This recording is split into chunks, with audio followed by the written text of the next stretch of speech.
before we get into before we get into the video, I want to talk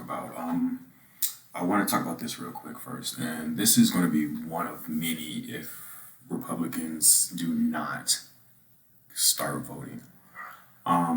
So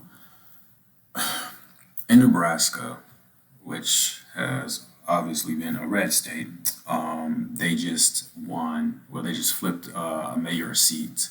That's some right there to the left. But yeah, they just flipped the seat from a Republican to Democrat, right?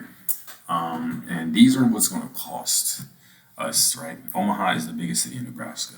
If we keep losing these big cities, that Trump won primarily, like we're not going to be able to keep the Republican Party in office.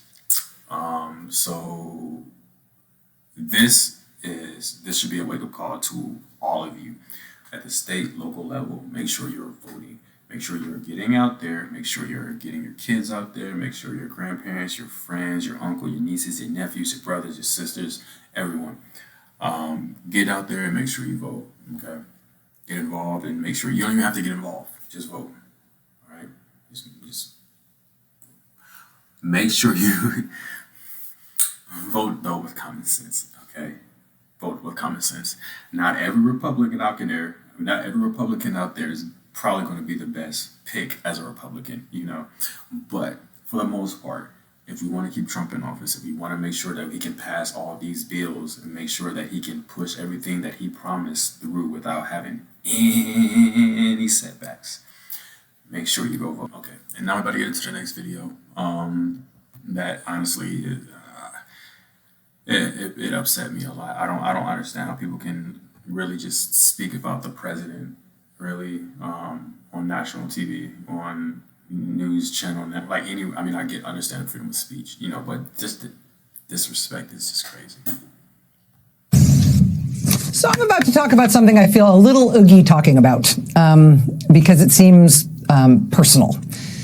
But it turns out the reason I'm going to do it, the reason I feel okay about it actually, is that it's explicitly not personal in the end. It's about the country, it's about policy, it's about the health of literally tens of millions of Americans.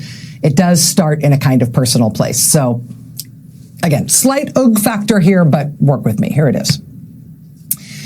We have had on this show many times before, former FDA Commissioner Dr. David Kessler. He's a big deal. He has served multiple presidents, Democrat and Republican. As I said, former commissioner of the FDA. He was most recently a very senior science advisor to President Biden. David Kessler has been the dean of the medical school at Yale and at UC San Francisco. David Kessler, as I say, a very big deal. And as a medical doctor, Dr. Kessler recently looked at the report from President Trump's own annual physical last month. And to him, that report told a story, a good news story, that he thought more Americans should know about. This is from a piece that Dr. Kessler wrote for The Atlantic. It has just published in the past few minutes. He says, quote, during his first term, a scan showed signs of plaque buildup in President Trump's coronary arteries, which put him at risk of a heart attack. In 2020, his BMI, his body mass index, was just over the threshold for obesity. That combination would have made him a candidate for a GLP-1 drug, that is a weight loss drug like Ozempic or Wegovy. Quote, and indeed, throughout his 2024 campaign, people speculated that he was taking one.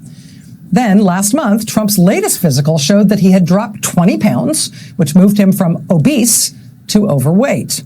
Trump has never publicly said he is on a GLP-1, and when reached for comment, the White House did not address questions about how the president lost the weight. Press Secretary Caroline Leavitt said Trump is, quote, in peak physical and mental condition.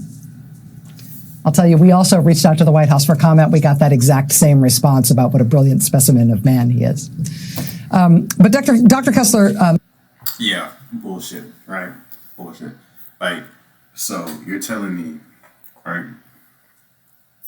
So you're going to automatically assume that you're going to assume, right? Because you didn't say exactly that he's doing that, right? But you're going to assume, right, that he's taking, what is it, GPL-1, Ozempic, whatever the hell it is.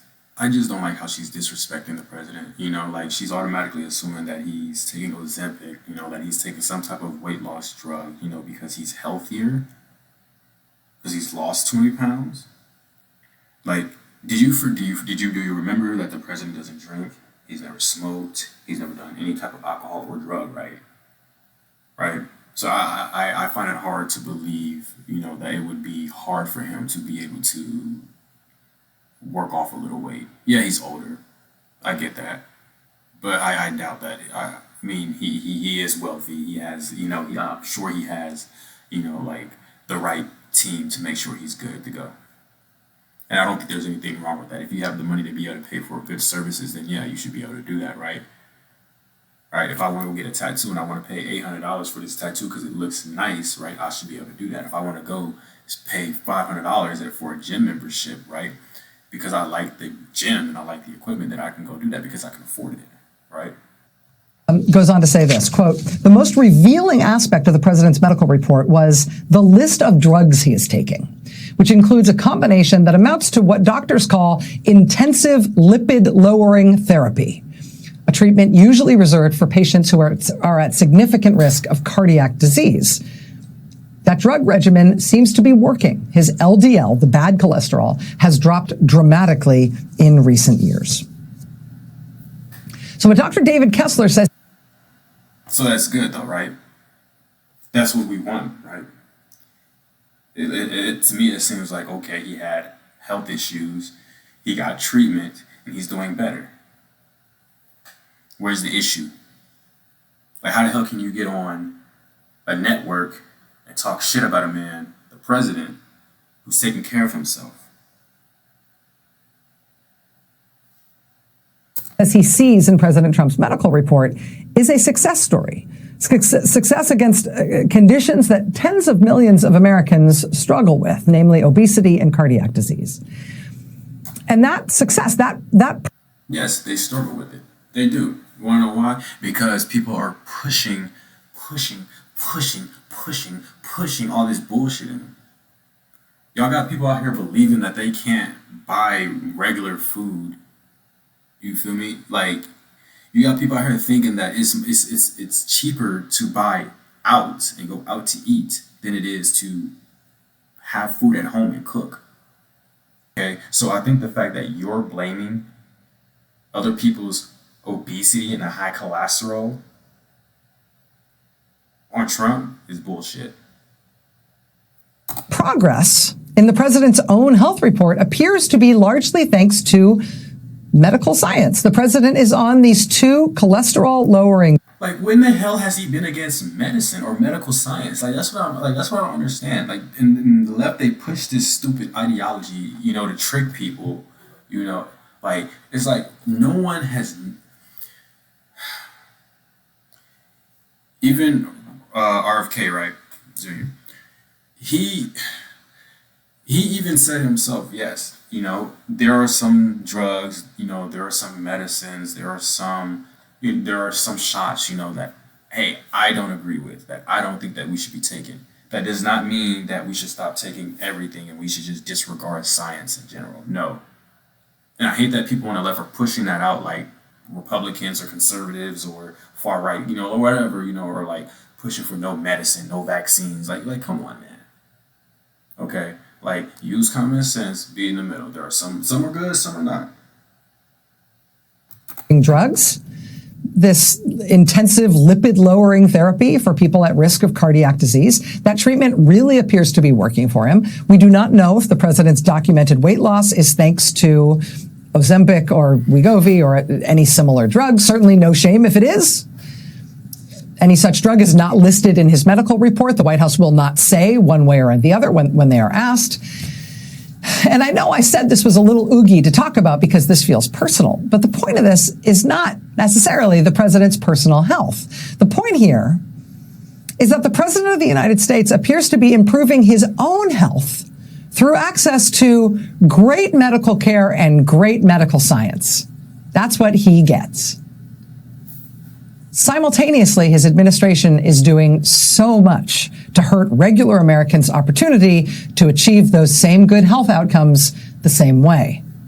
The National Institutes of Health, the government research agency that produces much of the science for these specific drugs and countless others, Trump has slashed its budget and nearly $2 billion in research grants there have been canceled. The FDA shepherds drugs to market and makes sure they are safe. The FDA is reeling from huge staffing cuts, and the staff that is there can't complete basic tasks because, among other things, their government credit cards have been frozen. Okay, I'm gonna speak on this and we're gonna be done with this shit. So look, food safety jeopardized by onslaught of course he's cutting funding because half of these organizations don't even need the money, right? We're putting millions into these organizations, right? Yes, cut their funding and move the funding to stuff that should actually be funded, right? I'm all for it. Yes, yes. Just like with Medicaid, he's not getting rid of Medicaid. He's adding precautions to it. Yes, that makes it harder for people, like I said, to commit fraud, right? Or to commit identity theft and steals other people's money, right? Same with this, right? He is cutting funds. Why? Because for the most part it's wasteful, right? Come on. When have we trusted FDA for anything, really? I have not taken FDA approved on anything seriously. Anything, right? Isn't the FDA the same ones who check the color dyes that we use, right? Aren't they the ones that said it's okay for us to use these color dyes that the rest of the world don't use? What is it, like red 40? Well, yeah. So I mean, come on. And then she's saying, oh, he's giving himself medical care while he's taking it away from everyone else. I'm pretty sure the Big Beautiful Bill actually will make the cost of Medicaid lower per month. Actually, the payments for Medicaid will be lower with the bill that he plans to pass. And it's funny because he also just passed. He just signed an executive order a couple of days ago. Calling for the cuts of prices when it comes to pharmaceutical drugs. So I mean, hey, it's funny how she can get up here and say this, bro. Like honestly, the fact that she even got up here and said that, like these people don't read. I don't know. Like I feel like I'm putting like 30% into this. You feel me? And I can pull up information. So I don't know, but yeah, man. Hey, make America healthy again. Make America great again. I'll see you guys again.